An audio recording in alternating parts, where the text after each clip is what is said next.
Hit it, Logan. It's After Hours with Mariah and Ty. Your weekly download of their extracurricular activities. Enjoy. This week on After Hours with Mariah and Ty. Hey, you're going to come on. Don't say anything, though. Let Ty get his clips out. I enjoy a beer, but I won't put down 3 in 30, I don't think. So. You hear that, Sam? He said, see you in Miami. I'm going to Calgary. I can babysit Mason, but a big fee. Big fee. It's episode 81, and I just set the timer to go. My guest today, Mason Trafford from the Calgary Cavalry. Hey. Hello, Mason. How you doing? I'm good. I'm excited. I don't know if I've been on a podcast for many years, if ever. So this has been highlight of the week so far. You have been on a podcast. I might have been on a podcast. I know you have because I always research my guests. I do. Oh, okay. Yeah. He does an old internet deep dive. I always do, yeah. You're not going to be on the spot. Okay. Don't worry. Now, Mason, just drink this beer. Yeah. Don't worry, it's not opened yet. It's not open. This is from Dandy. It's local here to Calgary. It's their premium style lager. Just one. One in 30 minutes? Or Yeah. We've had a guy. Have you ever done 2? Mike from Hotel Miro was down to drink 3 in an episode. He did 2, didn't he? Wasn't it 3? I don't know. He was down to drink. He was I won't be the guy that beats that record. That's for sure. Not. That's not what I'm known for. It's my drinking. No, but cheers. Thanks for having me. Are soccer players known for drinking? Yeah, but not me. I'm. Yeah, I enjoy a beer, but I won't put down 3 in 30. I don't think so. 3 in 30. Okay, here's one thing I wanted to do while I brought you on, because it's not often you get someone who comes on who's an athlete, a pro athlete at that. Former. Well, that's the fun part you. here, because I found it interesting. You do have a Wikipedia. You played pro soccer. Yeah. And I do want to get to that in a second. Because it's just so bizarre. I've always wondered, how much of it is accurate. Because if you go through your career on Wikipedia, it's got your career section here, see? Yep. Oh, yeah. How much of it is true? Could you tell me where you started playing soccer, and could you pinpoint each path? Let's see it. Yeah, that's pretty clear, man. That's, yeah. So I grew up, I was born in the, I'll even go back a tiny bit before, but the quick version. Born in the States. Yeah. Moved to Canada, North Vancouver, when I was 1. Grew up there, playing soccer, local soccer, just like Calgary minor soccer, North Van minor soccer.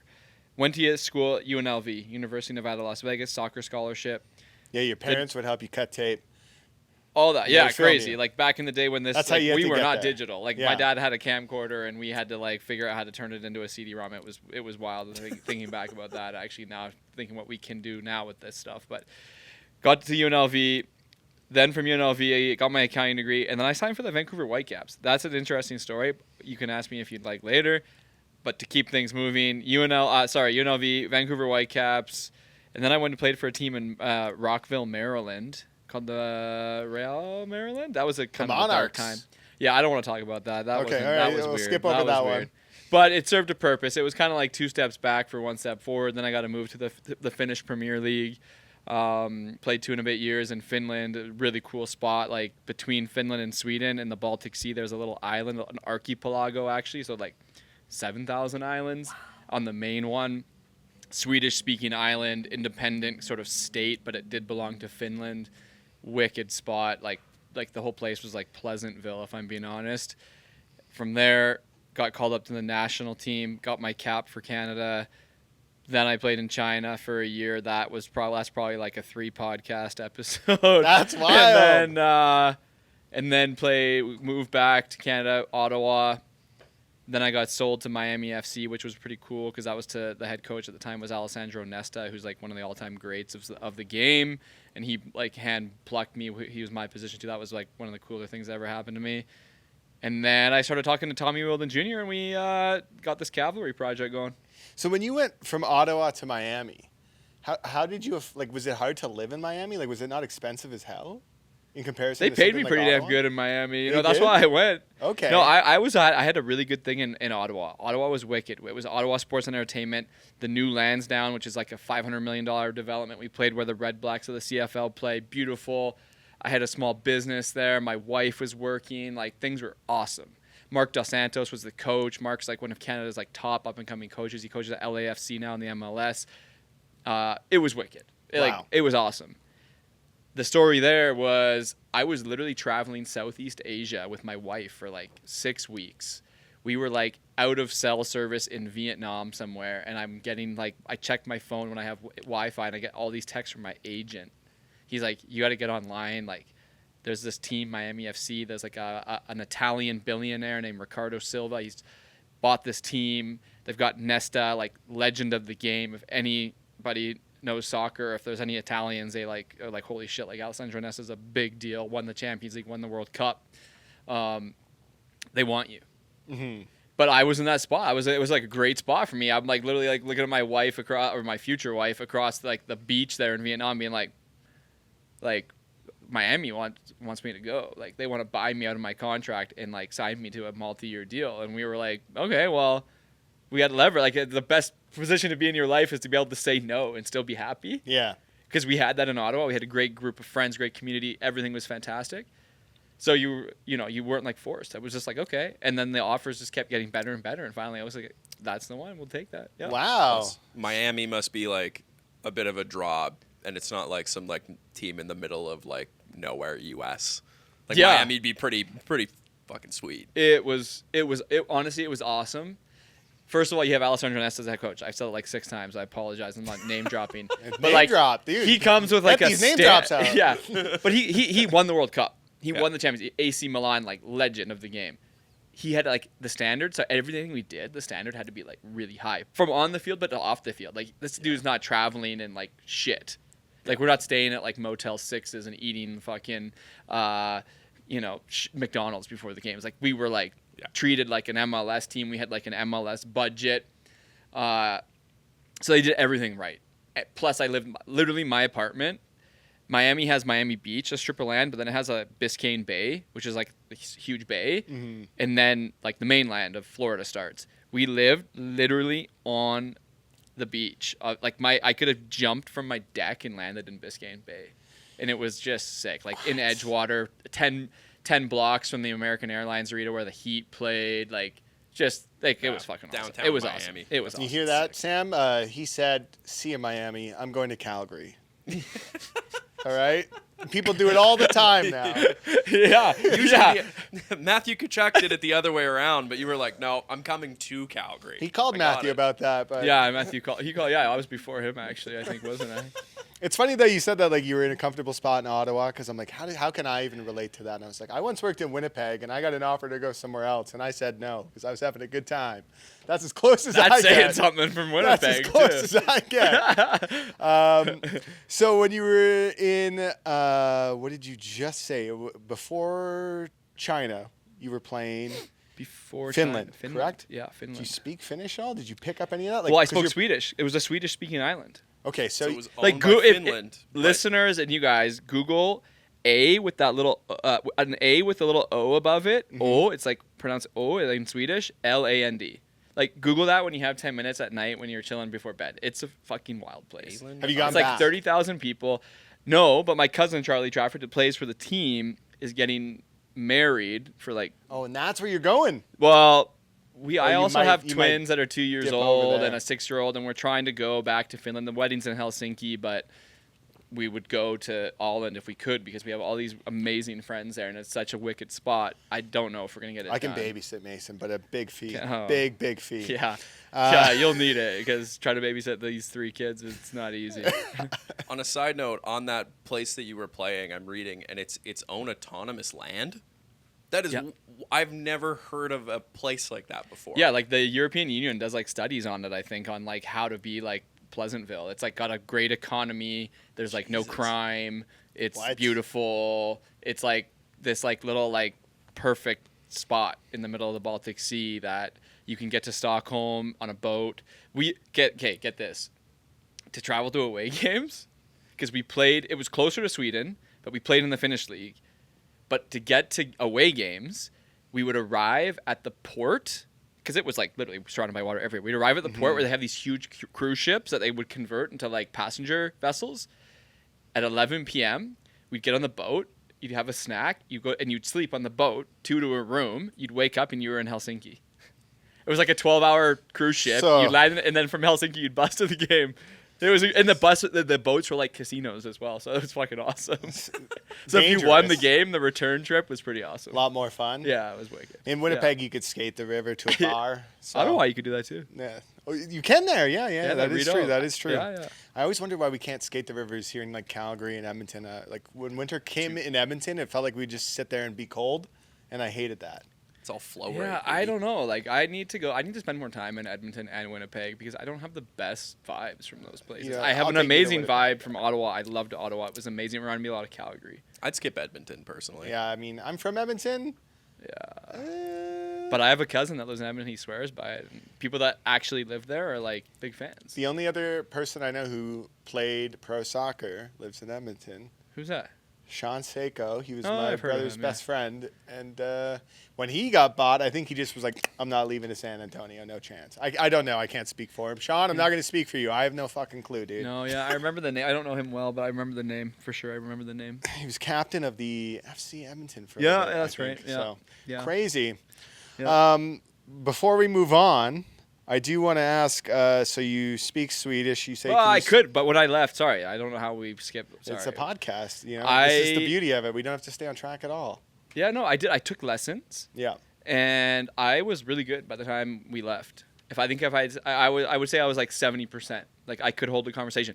The challenging part about Sweden and Finnish is that everybody spoke perfect English. How much Duolingo So you never had did to like use? force to use it. You would almost just use it, and then if you were struggling, they'd just be like, "Can we just talk English?" It'd And they be were like like better at English than you were. When you go to Montreal, it's like the same deal where like they're like, no, we're bilingual. Like Yeah, we like- can hold a conversation in English. It's For fine. sure. And did you pick up any Mandarin? Fuck no. No, Mandarin and Finnish. I learned later are like 1 and 2 on like the hardest languages to learn. Duolingo is there for you. Have you ever play a clip of a Finnish person talking? All right, Sam, It you sounds can like add that in Pokemon talking. right here. Hei, minun nimi on Jenni. Minä olen suomalainen. Mä oon asunut Amerikassa aika kauan aikaa. Ja mä oon huomannut nyt, kun mä oon asunut niin ulkomailla paljon, että miten erilaista... It's like there's like 3 O's, 2 A's, W, It all is in one tough. word. They do say English is a tough language to learn, though. Like, you've probably played with international players who are having trouble picking it up. Yeah, I did. I have. You have. It's like you reach a certain age in life, and it's hard to pick up languages. I think. It's hard to learn new skills. Yeah, in if you're general. like 25, after 25, and you move to something you've never learned, it's hard. Like some people are gifted in languages, but I think it is hard once you get a bit older. Well, and then you joined the Cavalry. You told me to come check out a game when I first moved here. I got to see you play, and now you got this new role, and we'll talk about it next. After Hours with Mariah and Ty. We're back, and now we're going to talk about the new role you have with the Calgary Cavalry. We'll talk about their upcoming season here. Talk about how you switched from playing and transitioned into this new role, what it's been like. Because you kind of have like, if I like doing radio, I like doing improv acting. That's what I also used to do. Really? And if I had to do a different job, I'd want to do something similar to what you do because it seems like a fun job. It seems great. Yeah, I am really lucky actually. The way we talked about Miami. The way I sort of like parachuted into Calgary and Cavalry was actually I'm so grateful for the Canadian Premier League and this club. I say that like any chance I get. It's cool for me too. My family heritage, like there's a million Traffords kicking around Calgary, so it was a bit of a homecoming for me coming back here. My cousin who currently plays on the team, we're really close. He grew up with Tommy Wheeldon Jr., our current head coach. So it was a really sort of organic process as I was leaving Miami to come back here. Mm-hmm. But one of the things I was adamant, my stock was pretty high leaving Miami. I had a couple really good seasons. So I had some options to go other places in the States, but I was like, wherever I go, I want to play and I want to start the process of learning the business side. A lot of players, whether you're hockey, baseball, basketball, whatever, will go coaching. Yeah. But I've always been really entrepreneurial. I got my accounting degree from UNLV. A bunch of you guys on the Cavalry have all these other talents. It's yeah, crazy. Cavalry's like Your team cousin side, with his side hustle. Yeah, mushroom stuff, and yeah. Sergio doing investments. I think like unbelievable. Yeah, insurance. Yeah, a lot of guys coach. A lot of guys. Yeah. So, but I just said that, and a lot of teams were kind of like, yeah, come, sign the contract, and we'll figure that out. But to Cavalry's credit, they were like, we're building, like we've never built a franchise. Like we actually need, I had built a couple of businesses. I had studied. I had new soccer. And they were like, we actually need that. Like, that's really awesome. Like, and they really like embraced it. So right from day one, like before I touched the field, I was actually in the office before, like in January of 2019, like slanging season tickets. Wow. To a team that there was no stadium, there was nothing. Like we were just starting training.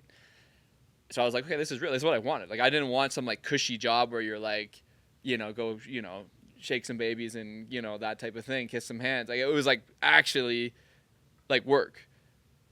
2 years go by, pandemic hits, the sales and marketing director leaves as a lot of things happen in COVID. We could do a whole podcast about you in the bubble, I'm sure. Yeah, we could. And like I was talking to Tommy and I was like, this is probably earlier than we had planned. My trajectory was always to sort of do that, but like maybe a year or two before.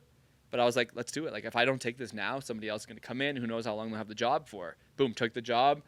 Was like playing, captaining the team, and sort of like running the business. My job is sort of like the day-to-day business operation of the team, marketing, sponsors, tickets, like all that stuff, like kind of in our office, sort of managed there, and it was wild. You're a busy guy. When it was text wild. You, Yeah, if I don't get crazy. a text back from Mason, I'm like, hey, he's probably busy as shit. Like I feel sorry. busy doing our job, Sam, and then Yeah. I'm like, I don't know. I'm sure he's just as busy. What is your exact title? Commercial director. Wow, that is a fancy title.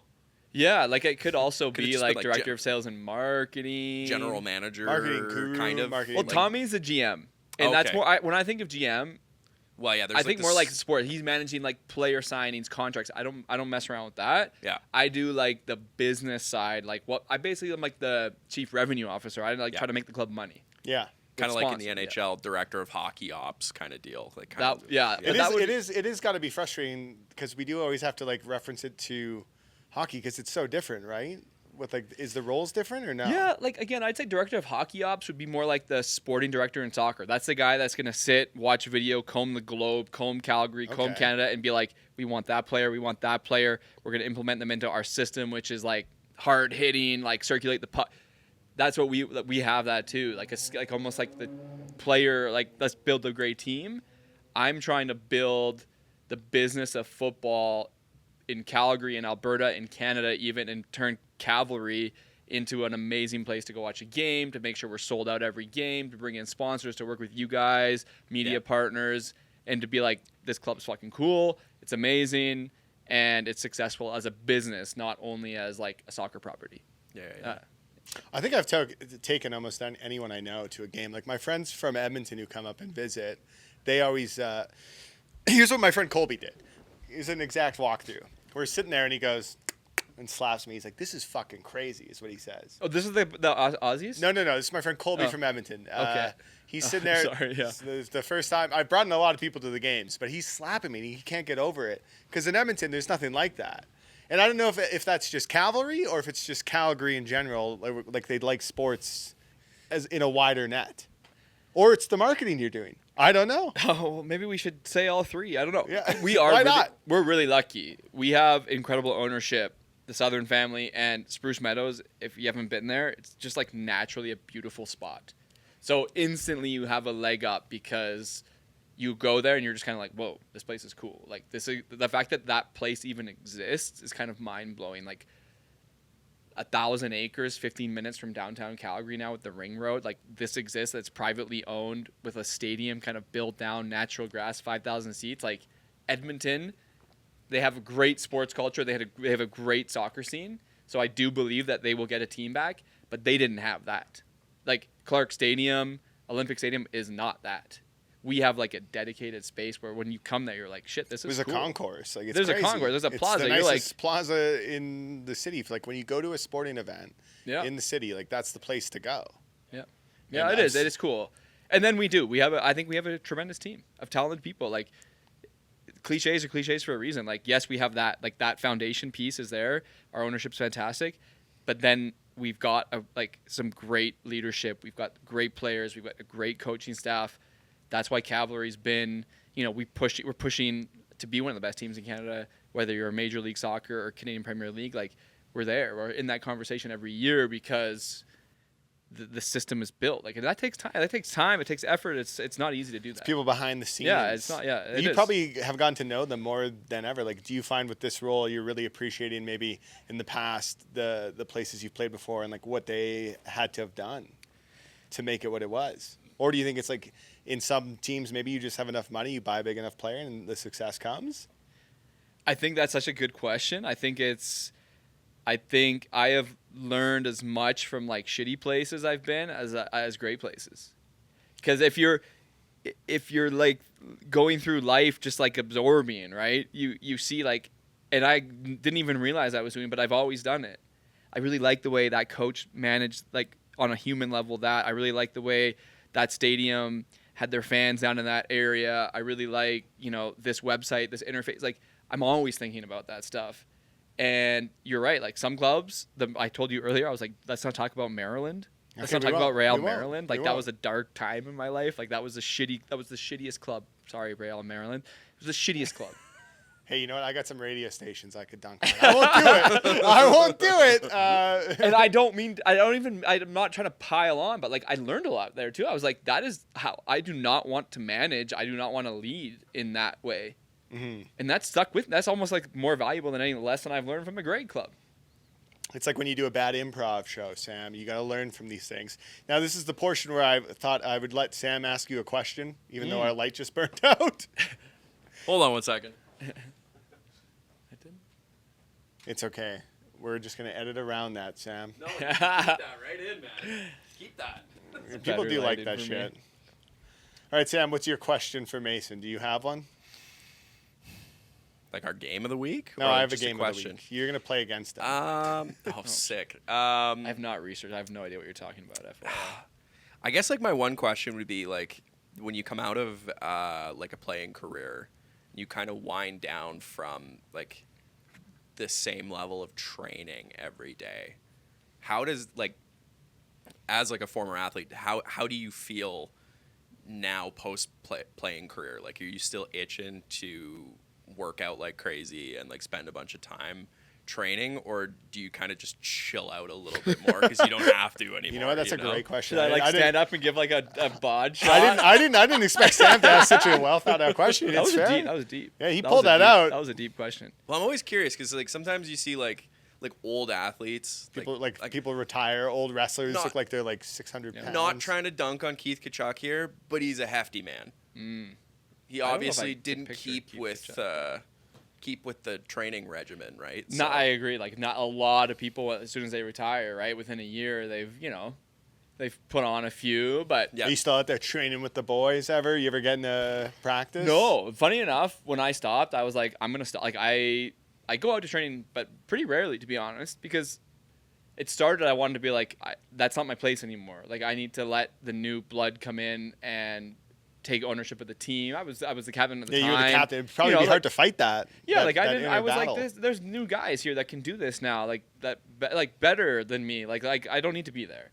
I thought I'd maybe play a bit more, but I haven't. But I don't work out nearly as much, but I do sneak away. Like if I can get like a 25-minute workout in, I am trying like hard to not just and you got the pack it in. Facilities right there too. Like like I'll go to the team gym and I'll work out whether the boys are there or not. I'll do 25 minutes at lunch, or I'll run on the weekend. Half the time I'm chasing around. I got these twin 2-year-olds. I'm chasing them around. Like I probably burn energy doing that to be like, I'm not even joking. But no, it's what's funny, when I had my exit medical after like just retired exit medical.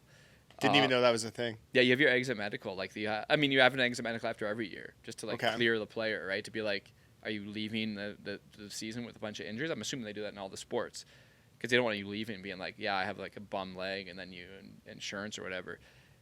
Mine was almost 100% like mental health related. Like, you gonna be okay? Like, you're leaving. Like, you've been doing this for like 15 years, more if you count college. Like, you're going from like this high level, like constant competition to like, but like the couch. Yeah, but I think that what's really cool actually is like, in talking with the doctor, like I like could be considered like a case study for like how to do it in a healthy way. Like I knew what I was going to do next. Commercial director. I loved the job.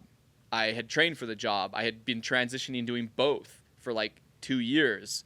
So I wasn't like all of a sudden, okay, I'm done. Like, what am I going to do now? Break out the Xbox. Yeah, 8 hours a I've day. gone from making money to having no money, like that financial drop off. And then the other thing that I didn't realize this, but our doc was like pretty passionate about this as like studying it. It was like a lot of people don't spend, like you have to spend twice the amount of time with your wife. It's true. I know a lot of people who like worked out of town and then gone back to doing that. It's tough. It's jarring. Well, I think also you have the passion for the job. Like that comes through. Well, that's what we were looking at. I was like, Doc, don't worry. I actually really like really love my wife, and I like spending time with her. So that's a tick. 2, financially, it's going to be a smooth transition because of the way the club helped me set it up. So that works. And then 3, I feel like I can channel the passion that I had for the field and the competitiveness into growing this football club with like as much, if not more, now that I've like aged out a little bit. Like I'm feeling like really good in the morning when I wake up. Like I want to come to work. I want to like come chat with you guys on this podcast. I want to like do radio deals and media deals and partner deals and sell tickets. Like this gets me going. Like I was that kid. I was the kid that didn't have this growing up. I was that minor soccer kid that played for Villains or Foothills or Chinooks, whatever, that like wished there was a local team that I could have like just played at from an early age.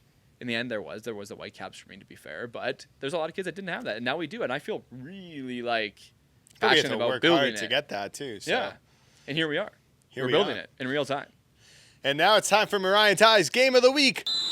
Soccer or rocker. The Game of the Week is the game I used to play to give away Cavalry tickets on the radio show, but I got 10 of them for you, and it's a game of rocker or soccer. I'm going to name a name, and you have to guess if it's a rock star or a soccer player. That's a good game. I'm terrible at rock stars, but I kind of like the concept. I feel like you should be able to get if you don't. Yeah, I'll know the soccer player. You better know the soccer players. I like it. This is cool. All right, Are you ready? I want you to get at least 50% on this. Wait, am I playing against Sam? Like we buzzing in? He'll know. I'll let him also answer at the same time. Probably be better at the rockers. You go first though, and then Sam can give his answer as well. Cool. Okay. Yep. All right, number 1, Liam Gallagher. Is that a rocker player? That's a rocker. A rocker or a soccer guy? Rocker. Oasis. That's Oasis. I knew that one. All right, I was trying to throw you off. All right. Noel Gallagher. Oh, fuck. Maybe I shouldn't have been so confident. Are they brothers?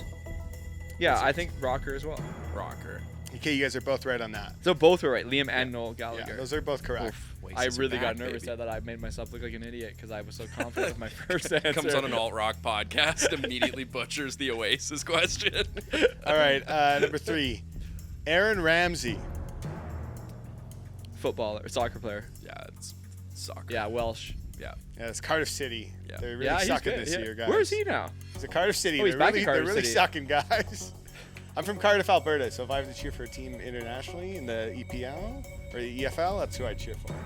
That is how a lot of Canadian soccer fans associate themselves with. I became a Manchester United fan because when I was 5, I realized they played at a stadium called Old Trafford.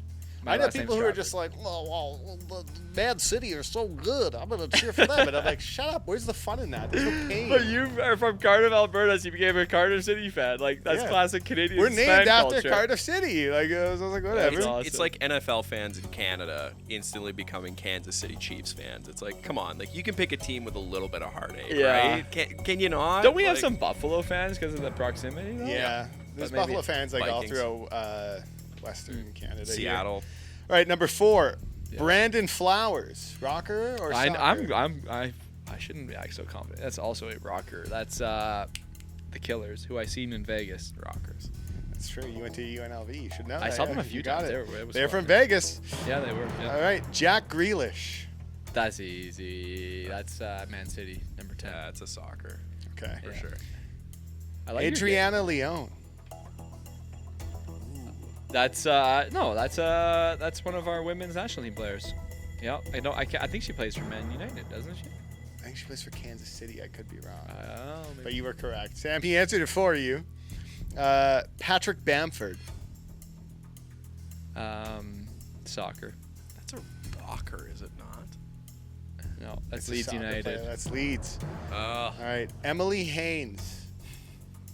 Ooh, the first one I don't feel good about. What do we got for Emily Haynes? Soccer. Lead singer of Metric. Ooh. Shit. All right, Alex Capranos. Ooh, now they're getting harder. Rocker. Soccer player. It's the lead singer of Franz Ferdinand. Ah. And the last one, Mason Mount. Yeah, I know that one. I'll wait. Let's see if Sam gets it. I know that one. Soccer player. Yeah.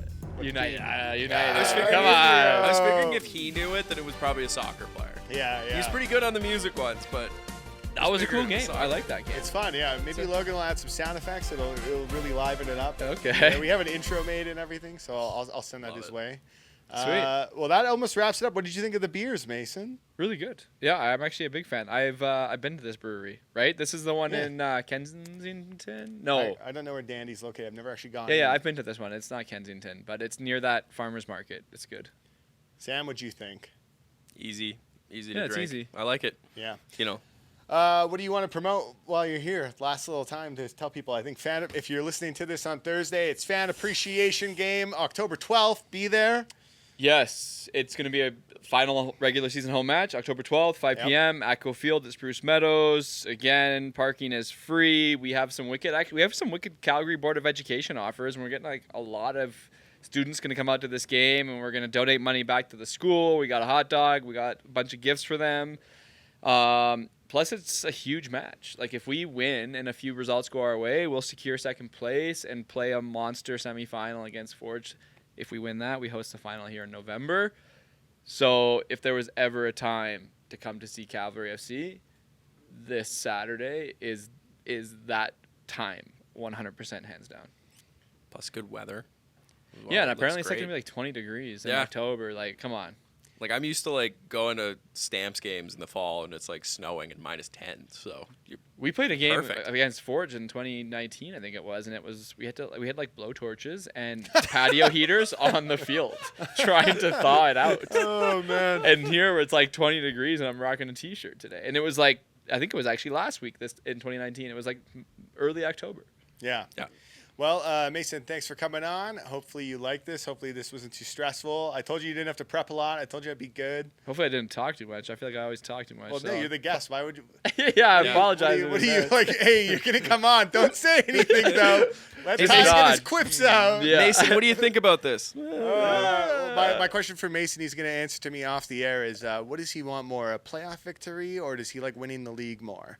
That's for me off the air though. He can answer. Yeah, that's another big question. Sensitive one too. Bye. You've been listening to After Hours with Mariah and Ty. Don't forget to subscribe to this podcast and have the new episode of After Hours with Mariah and Ty downloaded weekly to whatever device you use.